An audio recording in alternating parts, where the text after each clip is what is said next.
In 2015, Tanner Stewart bought a huge warehouse in St. Stephen. He was looking for a place where he could build a vertical aquaponic farm to raise fish and grow leafy greens. But now, as construction on the site begins, he set his sights on medicinal cannabis. Stewart is the CEO of Stewart Farms. Good morning. Good morning.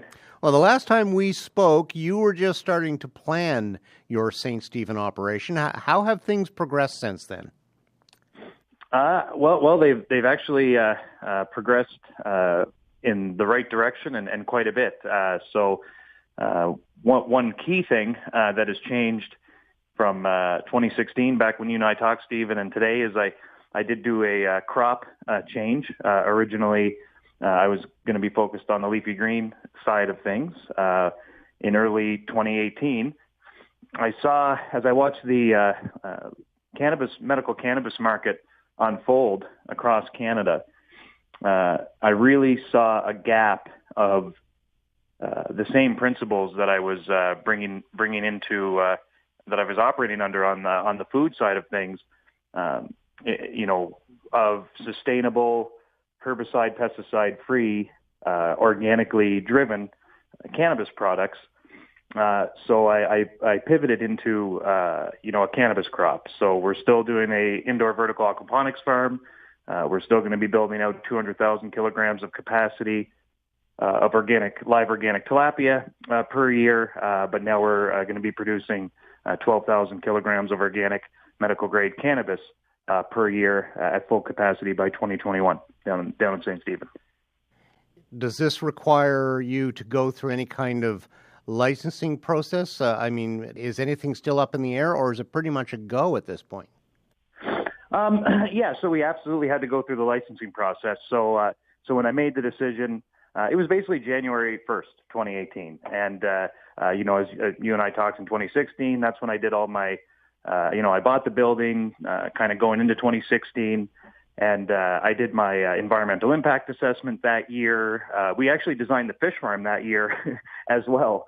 And so that stuff was already taken care of. So in January 2018, the first thing I did was pull the trigger on getting a very experienced guy in place who's been doing Health Canada applications for 5 years plus, which is as early as you could do them, actually, and start our Health Canada license application process. So no, we are a go. I mean, we're starting renovations. Really this month. We've already started some here in February, and we plan to be done our phase one by June. And phase one is really the smallest phase one we could possibly do in the building. And really we're just building out everything Health Canada needs to finish our license process. So I call phase one get license. Okay. and you really need to, you have to build. You have to build out, your phase one to demonstrate to Health Canada that you followed their regulations and that you followed, you've built out your operation to follow the standard operating procedures, and then they approve you to get your license. So that's kind of it. So basically, we're a go to build out, and that's part of the licensing process. Can you walk us through how the aquaponics side of it works, how that system works? Yeah, absolutely. So it really is the marriage of two different formats of farming. So the word aquaponics, so the aqua stands for aquaculture, right? So land-based aquaculture, essentially, and fish farming. Nobody, very few of your listeners will be strangers to fish farming. So basically, it's the marriage of land-based aquaculture and indoor hydroponics. So that's where the word aquaponics comes from. So we have two businesses under one roof. In one part of the building, we're going to be farming 200,000 kilograms of organic live tilapia every year. In the other side of the building, we're going to be producing 12,000 kilograms of medical grade organic cannabis. And really, they share the water, right? So we're taking the nutrient-rich water from the fish farm, which is really, fish manure is nutrient-rich gold, as far as I'm concerned. And you take that nutrient-rich water that supplies most of, not all of, but most of the nutrients that the cannabis plants will need to grow. At some stages of the cannabis plant's life, we'll have to supplement with other organically sourced nutrients. But then we drain the water back off the cannabis plants and send it back to the fish farm. So you're really putting two businesses together, sharing a waste stream. But you're creating an ecosystem essentially. And another great way to reference, what is aquaponics? Well, it's plants and animals living together in an ecosystem, providing what they need to each other. So if you look at a lake, that's aquaponics in action. There's fish in the lake and plant life in and around and on it. Now, your primary market will be medicinal in terms of the marijuana. Have you figured out, how and where you're going to sell your product? Yeah, so we've got two approaches, and we are taking a medicinal focus.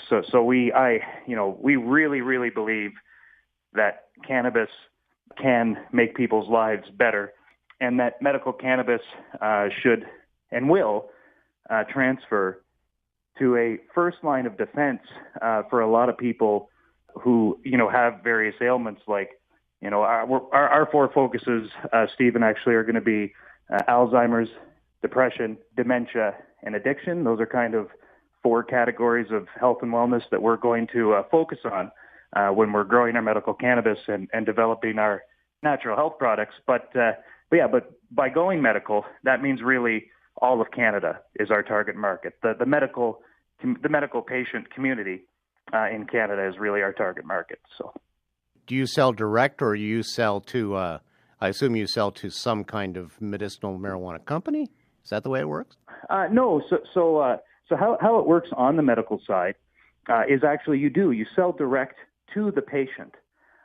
So when somebody goes in and gets their medical cannabis prescription, and that'll either be through their local New Brunswick doctor. Well, it has to be through a doctor, obviously, or some in Alberta. We have cannabis medical clinics out here that are also run by doctors as well.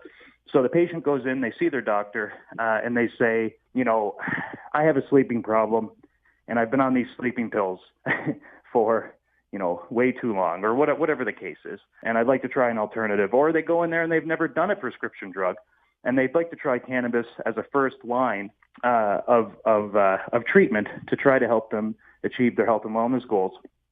So they go in, they get their prescription, and then they choose their licensed producer. So then they say, okay, well, I would like to get my prescription from, I'll use one of the home teams, Organigram, right? And then they choose them, and then they can order direct, right? Well, ideally, we want them to say Stewart Farms as well in the future when we're up and running. So that's how that'll work. And then they order direct from their licensed producer. Now, oddly enough, you're not the only cannabis farm in St. Stephen.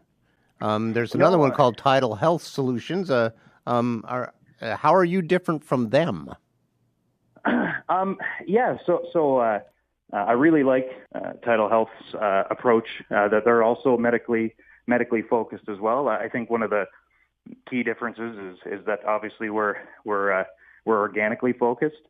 That's really a difference between us and most of the licensed producers currently in operation across Canada. I mean, there's less than half a dozen producers in Canada that are organically certified or organically focused. And for me, coming out of the indoor vertical farming food industry, where we were producing leafy, romaine lettuce, Swiss chard, kale, and arugula, it's just really straightforward. I don't believe that there should be any herbicides, pesticides, or synthetic nutrients, in the plant growth process. So, when you come from a medical side and you're saying, here is a medical treatment for you in the form of dry flower cannabis or some sort of oil, we like to start from a position that the only compounds in the plant are what the plant produced, right?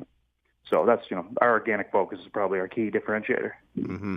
And the fish, do you think that will be in the domestic market or exported, or?